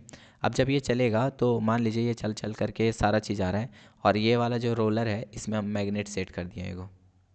मैग्नेट क्या करेगा, बहुत जो मैग्नेटिक वाला नेचर का होगा उसको बहुत दूर तक अपने साथ चिपका करके रखेगा, और जैसे ही मैग्नेटिक का संपर्क खत्म हो गया तो यहाँ पे गिरना स्टार्ट हो जाएगा मैग्नेट वाला पार्ट। और जो स्टार्टिंग से ही मैग्नेटिक नेचर का नहीं था वो उसको चिपका के क्यों रखेगा, उसको तो यहीं से छोड़ना स्टार्ट कर देगा ना। तो वो अलग जगह जमा हो जा रहा है नॉन मैग्नेटिक पार्टिकल, और जो मैग्नेटिक पार्टिकल है वो तो अलग जगह जमा हो जा रहा है, यहाँ जमा हो जा रहा है जैसे, है कि नहीं। चलो इसको हम लोग बोलते हैं मैग्नेटिक सेपरेशन। तो मैग्नेटिक सेपरेशन हम लोग देख लिए, अब हम लोग देखते हैं आगे। चार प्रोसेस बताए थे, सबसे पहले आपको कंसंट्रेशन करना है, ये सब कंसंट्रेशन करने का तरीका था। अब हम लोग देखने वाले हैं दूसरा प्रोसेस, ठीक है। लेकिन उससे पहले एक बात है, रिएक्टिविटी सीरीज जो हम लोग देखे थे ना, चलिए सबसे पहले रिएक्टिविटी सीरीज का मेटल का नाम लिखते हैं। काशीनाथ का माली आलू जरा फीका पकाता है, हाई कोर्ट है आपका, ठीक है। चलिए तब आगे देखते हैं। पोटासियम से लेके एल्युमिनियम तक, अगर ये सब का ओर है आपके पास और उस ओर से आप चाहते हैं मेटल को निकालना तो अलग तरीका होगा। जिंक से लेकर के आपका कॉपर तक, ये सब अगर मेटल आपका लिस्ट में है तो इसको से और इस ओर से मेटल का प्राप्ति करने का तरीका अलग होगा। और अगर आपका मरकरी से प्लेटिनम है तो इसको इससे और निकालने का तरीका अलग होगा। इस तरीका को चलिए 1 बोलता हूँ, इसका 2 और इसको 3। तो 1 वाला तरीका जो कि है एक सिंपल सा, अगर हम आपको दिखाएं तो ये पूरा एक रिएक्टिविटी सीरीज को हम लोग 3 हिस्सा में बांट दिए हैं, है कि नहीं। तीनों में रिएक्टिविटी के बेसिस पे पहला वाला हम उसको बांटे हैं जो कि बहुत ज़्यादा रिएक्टिव है, सेकेंड वाला उतना ज़्यादा रिएक्टिव नहीं है, मिड मतलब मॉडरेट है फिर भी, लेकिन थर्ड वाला बहुत ही कम रिएक्टिव है। तो पहला वाला क्योंकि बहुत ज़्यादा रिएक्टिव है तो इसके लिए हम लोग एक काम करते हैं, इलेक्ट्रोलाइसिस करा देते हैं। क्या करा देते हैं? इलेक्ट्रोलाइसिस। ठीक है, इलेक्ट्रोलाइसिस में क्या होता है इसको हम एक एग्जांपल से आपको समझाते हैं जो कि आपका एनसीईआरटी बुक में भी दिया है। मान लीजिए NaCl एक कोई और है जो कि रॉक सॉल्ट कहते हैं इसको हम लोग। अब ये और को लेकर के आएंगे तो इसमें से आपको क्या कौन सा मेटल का प्राप्ति होगा? सोडियम। और सोडियम एक्चुअल फर्स्ट वाला ग्रुप में आ रहा है ना, जो कि बहुत ज़्यादा रिएक्टिव है। इसके लिए हम लोग इस्तेमाल करते हैं इलेक्ट्रोलाइसिस का। करते क्या है, एक ऐसा वाला चैम्बर बनाते हैं, इसके अंदर हम लोग 2 ठो रॉड डाल देंगे। एक रॉड को हम लोग पॉजिटिव एंड से कनेक्ट कर देंगे और एक रॉड को हम लोग नेगेटिव एंड से कनेक्ट कर देंगे। ठीक है, मान लीजिए ये वाला जो पहला वाला रॉड है इसको हमने ग्रेफाइट का रॉड बना दिया। ठीक है, और दूसरा वाला जो रॉड है उसको हमने स्टील का रॉड बना दिया। ठीक, अब स्टील का रॉड है और इसमें हमने बैटरी का कनेक्शन दिया। बैटरी ये आपका माइनस वाला एंड और ये वाला आपका प्लस वाला एंड। अब NaCl इसके अंदर डाल दिए और बहुत उबला हुआ NaCl डाले, मतलब एक्वस था और एक मोल्टन था, तो NaCl हम एक्वस वाला नहीं डाल करके मोल्टन वाला डाल रहे हैं। तो NaCl अपने आप को तोड़ेगा और बना लेगा Na प्लस और Cl माइनस। ये सारा आपका इसके अंदर हो रहा होगा। अगर इसके अंदर हो रहा होगा तो सोडियम किधर भागा भागा जाएगा? नेगेटिव वाला एंड की तरफ। तो चलिए प्लस वाला को हम लोग क्या नाम देते हैं रॉड को? उसको हम देते हैं कैथोड नाम। क्या नाम देते हैं? वाह, कैथोड नाम देते हैं, कुछ भी। प्लस वाला जो रॉड है उसको हम लोग बोलते हैं एनोड, और जो आपका माइनस वाला रॉड है इसको बोलते हैं हम लोग कैथोड। होगा क्या, अगर ये वाला सारा रिएक्शन जो है इसके अंदर हो रहा होगा तो प्लस वाला की तरफ भाग करके जाएगा माइनस वाला जो कि आपका क्लोरीन। क्लोरीन वहाँ जा करके क्या करेगा? इलेक्ट्रॉन को एक्सेप्ट करेगा और फटाक से क्लोरीन गैस बना लेगा। कैथोड के पास नेगेटिव चार्ज है तो वहाँ पे फटाक से आपका जाने वाला है सोडियम, वो इलेक्ट्रॉन को एक्सेप्ट करेगा और बना लेगा सोडियम मेटल। क्लोरीन एक्सेप्ट नहीं करेगा, लूज करेगा, क्योंकि उसके पास ज़्यादा इलेक्ट्रॉन हो गया है ना।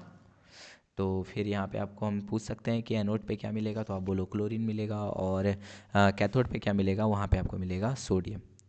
ठीक है, तो ये पहला सीरीज था। आप यहाँ से लेके यहाँ तक में बस इलेक्ट्रोलाइसिस करा दोगे तो काम चल जाएगा। दिक्कत आता है दूसरा वाला में। दूसरा वाला का ग्रुप याद है आपको? जिंक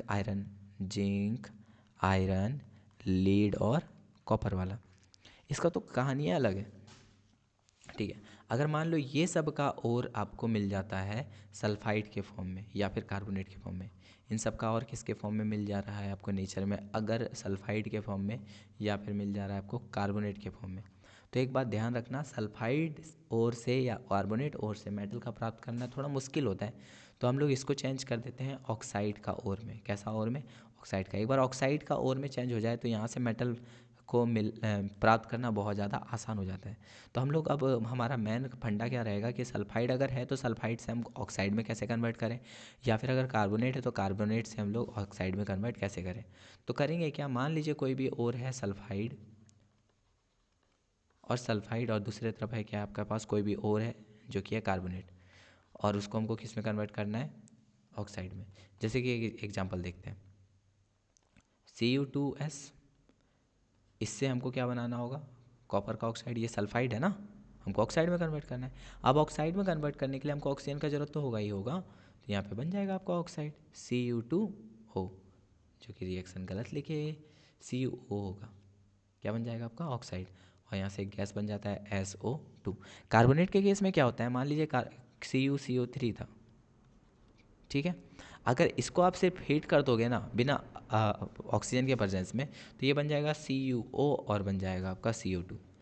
फाइनली हमको तो ऑक्साइड बनाने से मतलब है ना, लेकिन पहला वाला ऑक्साइड ऐसे नहीं बनता बिना ऑक्सीजन के, सल्फाइड में बिना ऑक्सीजन के ऑक्साइड नहीं बनता है।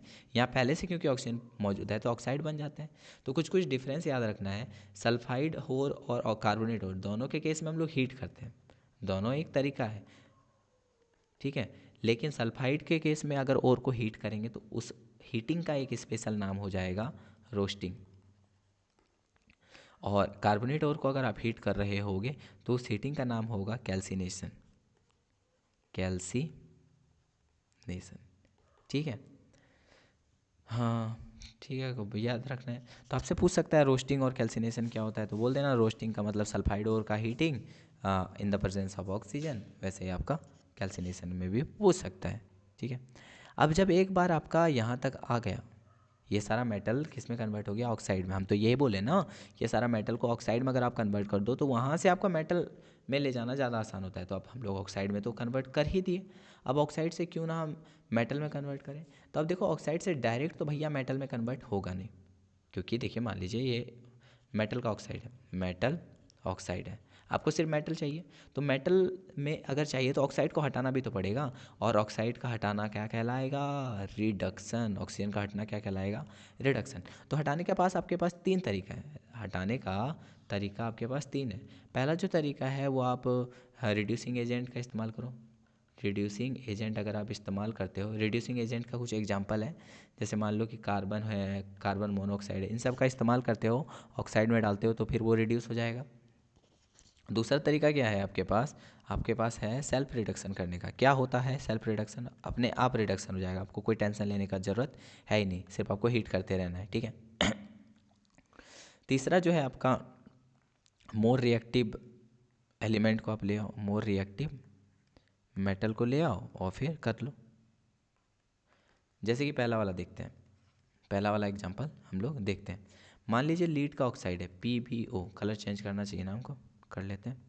मान लीजिए PbO है लीड ऑक्साइड, हमको लीड चाहिए, ऑक्साइड को हटाना है। हम यहाँ पे ऑक्सीडाइज रिड्यूसिंग एजेंट का इस्तेमाल करेंगे। जैसे कार्बन पाउडर डालेंगे तो Pb अलग हो जाएगा और CO बन करके अलग। तो यहाँ पे हम इसका एग्जांपल देख लिए, ठीक है। सेल्फ रिडक्शन में हम आप बोले सिंपल हीट करना होता है। जैसे कि कॉपर का सल्फाइड है, अगर वो हीट हो रहा है और क्या बना दिया Cu2O और बना दिया SO2, थोड़ी देर के बाद होगा क्या, मान लीजिए Cu2S सारा का सारा ख़त्म तो नहीं हो गया होगा, लेकिन Cu2O जो है वो कुछ बन भी रहा होगा, दोनों आपस में ही रिएक्ट करके कॉपर का फॉर्मेशन कर लेते हैं और सल्फर डाइऑक्साइड का। ये कॉपर का फॉर्मेशन करने के लिए हम एक्स्ट्रा कुछ नहीं डाले ना, खुद ब खुद हो गया, इसीलिए हम इसका नाम क्या रख देते हैं, सेल्फ रिडक्शन।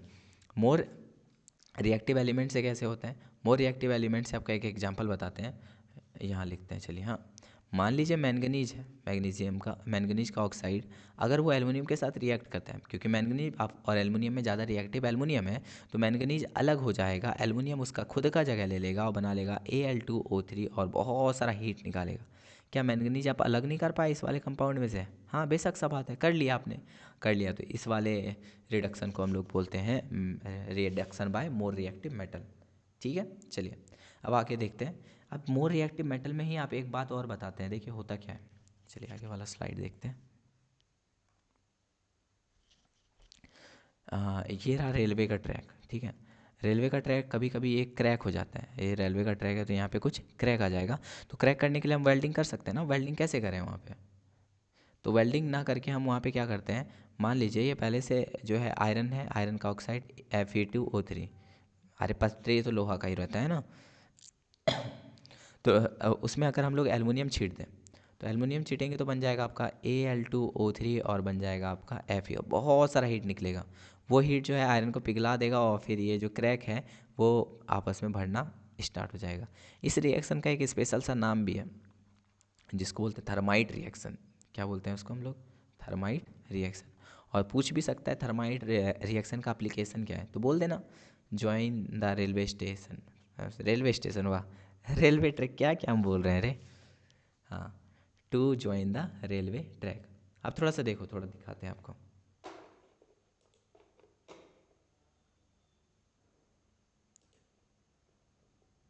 कहाँ पे थे हम लोग, हाँ हम बोले कि आपको रिडक्शन करना है तो आपके पास तीन तीन तरीका है ना, तीन ग्रुप बनाया था आपने, पहला दूसरा और तीसरा। दूसरा तक आप लोग मेटल प्राप्त कर चुके हो, ठीक है। पहला से तो आप डायरेक्ट कर ही लिया इलेक्ट्रोलाइसिस से, दूसरा में भी आपने मेटल प्राप्त कर लिया। तीसरा के केस में मेटल कैसे प्राप्त करें?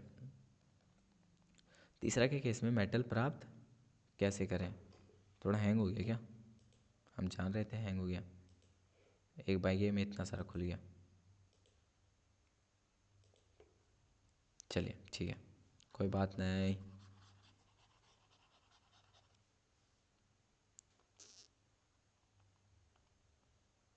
हाँ, तो कहाँ थे हम?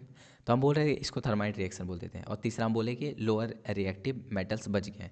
लोअर रिएक्टिव मेटल्स में कौन कौन आ रहा था? जैसे Ag आ रहा था, जैसे Au आ रहा था, जैसे Pt आ रहा था।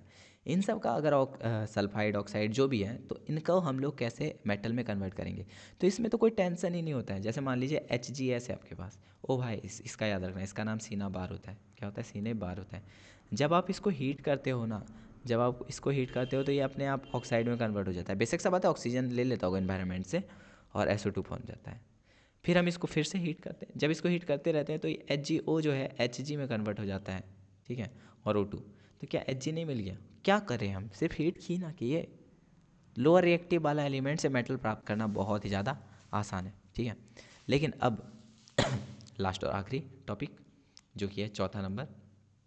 देखिए होता क्या है, हम लोग मिडिल रिएक्टिव वाला जो कि दूसरा वाला नंबर था, बहुत सारा काम किया, सल्फाइड से, कार्बोनेट से, क्या क्या किए।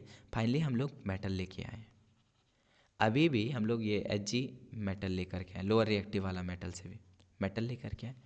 जब कभी भी मेटल मिल जाए, इसका मतलब ये मत समझने बैठ जाना कि वो प्योर ही होगा। जैसे मान लो ये मेटल का एक रॉड मिल गया, ज़रूरी है ये प्योर होगा? इसमें अभी भी इम्प्योरिटीज़ कुछ ना कुछ तो रहा होगा। बाहर से चिकना दिख रहा है, हो सकता है अंदर में कहीं कहीं बहुत कम अमाउंट में ही, लेकिन इम्प्योरिटीज़ है ही। तो अब इस इम्प्योरिटीज़ को ख़त्म करने के लिए हमारे पास एक लास्ट तरीका है, जिसको हम लोग बोलते हैं इलेक्ट्रोलाइटिक रिफाइनिंग, जिसको हम लोग बोलते हैं इलेक्ट्रोलाइटिक रिफाइनिंग। तो चलिए इलेक्ट्रोलाइटिक रिफाइनिंग के बारे में चर्चा किया जाए।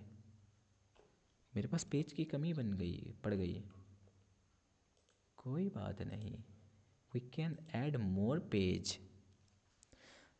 तो हम लोग करने वाले हैं इलेक्ट्रोलाइटिक रिफाइनिंग। बहुत इंपॉर्टेंट टॉपिक है भाई साहब ये।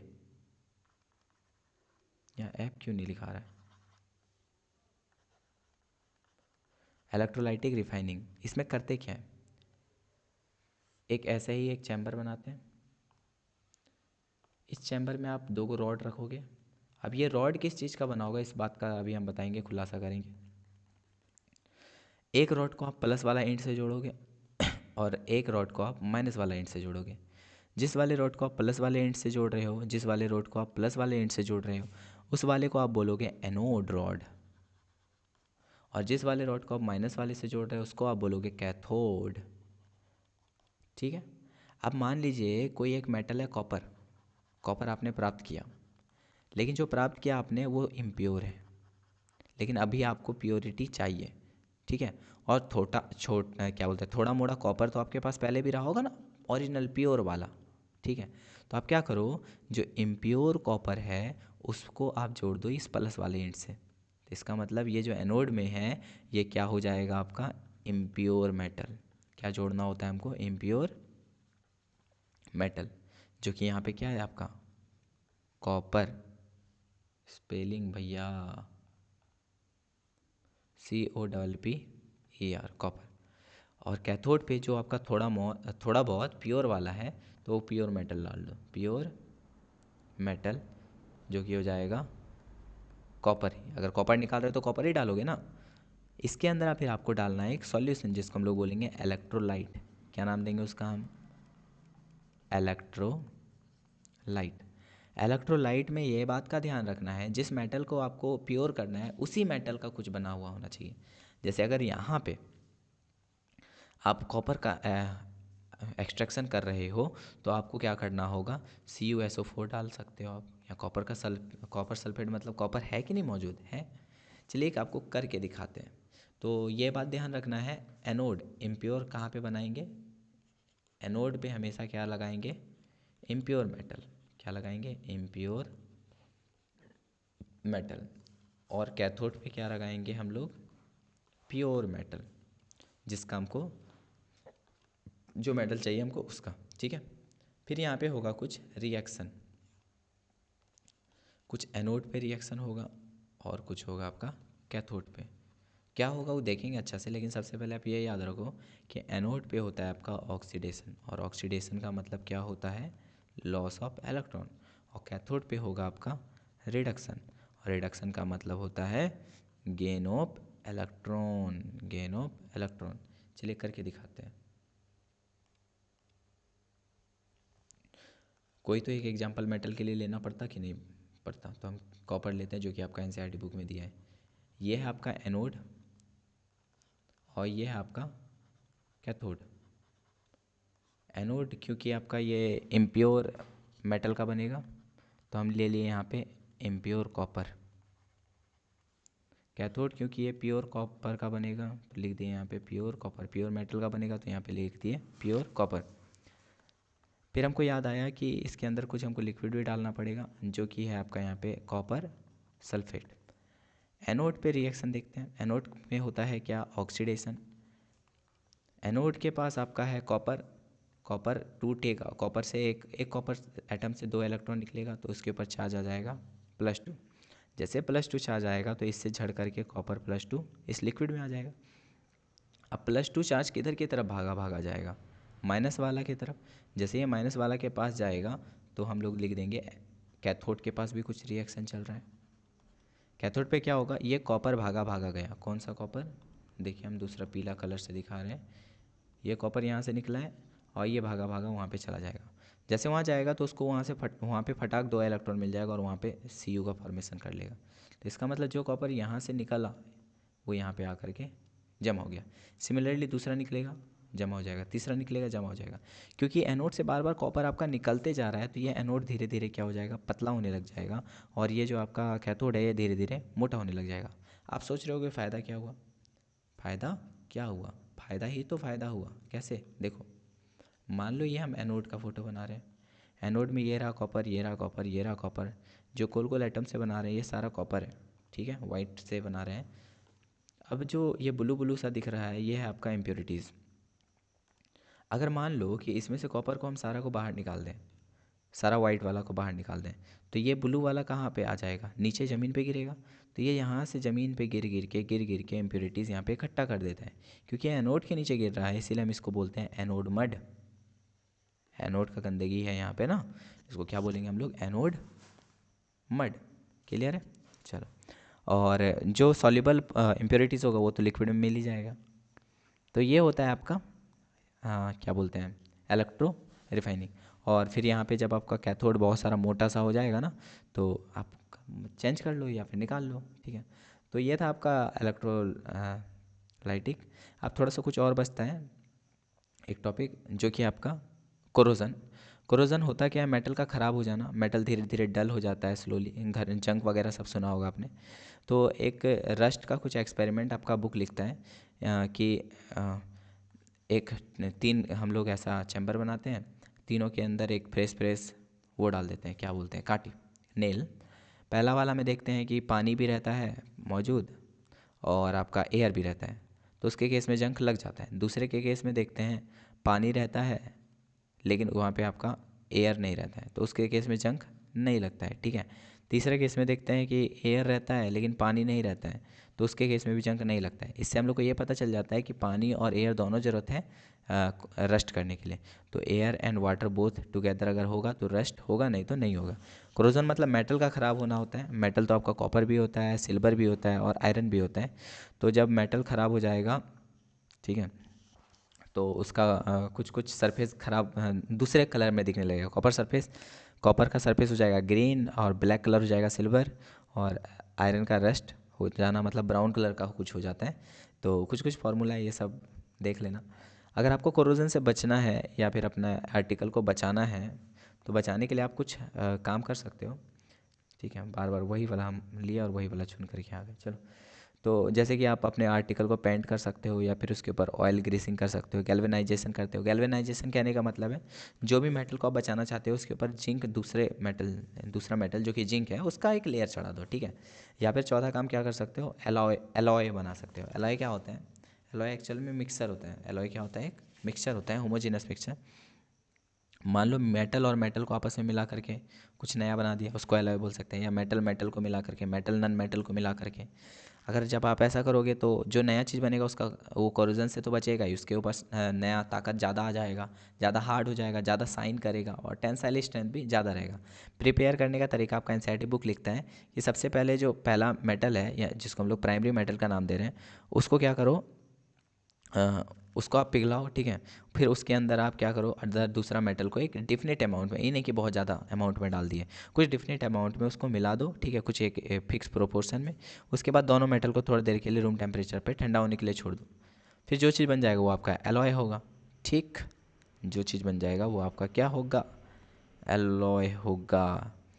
अब देखो, जो आयरन हम लोग इस्तेमाल करते हैं वाइटली है इसीलिए नहीं दिख रहा है, जो हम लोग आयरन इस्तेमाल करते हैं वो प्योर नहीं होता है, क्योंकि प्योर आयरन जो है वो बहुत ज़्यादा सॉफ्ट होता है। लेकिन हम लोग को आयरन तो हार्ड चाहिए होता है, इसलिए हम लोग इसमें क्या डालते हैं, कार्बन मिलाते हैं, लगभग कितना 0.05%, ताकि आयरन क्या हो जाए तो आपका हार्ड और स्ट्रॉन्ग हो जाए। कुछ कुछ एलॉय का एग्जाम्पल है आपका, जैसे मान लो आयरन को, निकल को और क्रोमियम को आपस में मिलाओगे तो स्टीलनेस से स्टील बन जाएगा।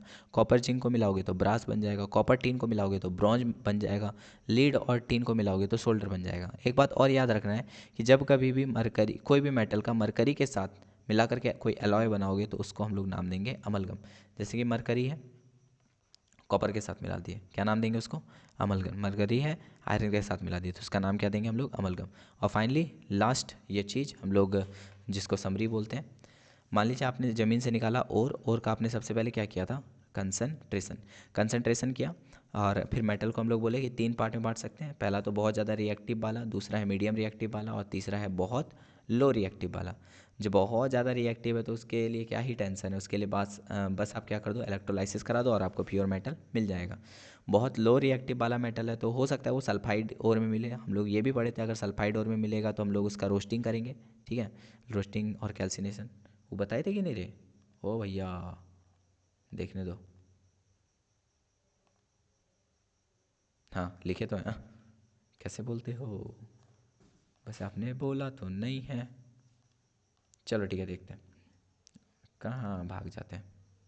हाँ, तो सल्फाइड और है तो उसका रोस्टिंग कर देंगे। रोस्टिंग का मतलब है तरीका है हीट करने का, ठीक है।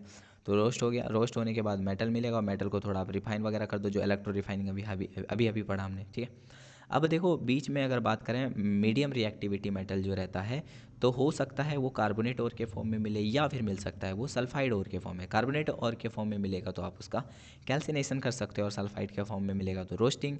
रोस्टिंग और कैल्सिनेशन से आपका डेस्टिनी तो एक ही जगह है ना, ऑक्साइड में पहुंचना। जैसे ऑक्साइड में पहुंचेगा तो आप कर सकते हो रिडक्शन। रिडक्शन का हम बोले थे कि आप सेल्फ रिडक्शन कर सकते हो, या फिर आप रिड्यूसिंग एजेंट का इस्तेमाल कर सकते हो, या फिर आप क्या कर सकते हो, मोर रिएक्टिव एलिमेंट या फिर मेटल से रिएक्ट करा करके उसको रिड्यूस कर सकते हो। और फाइनली आप प्योर करना है मेटल, प्योर करने के लिए क्या करोगे, रिफाइनिंग करोगे ना। तो इस तरह से चैप्टर खत्म हो गया वन शॉट में, ज़्यादा देर नहीं लगा, 1 घंटा 12 मिनट। थोड़ा स्पीड में देखोगे तो और भी जल्दी खत्म हो जाएगा, लेकिन हमको लगता है हम बहुत ज़्यादा स्पीड ही बोल दिए तो क्या ही देखोगे, पता नहीं, जैसी तेरी मर्जी। तो आज के लिए बस इतना ही, थैंक यू। अगर यहाँ तक आया आप, यहाँ तक अगर आप आए हैं तो डाल देना एक कमेंट, देखेंगे कैसा लगा आपको, नहीं लगा।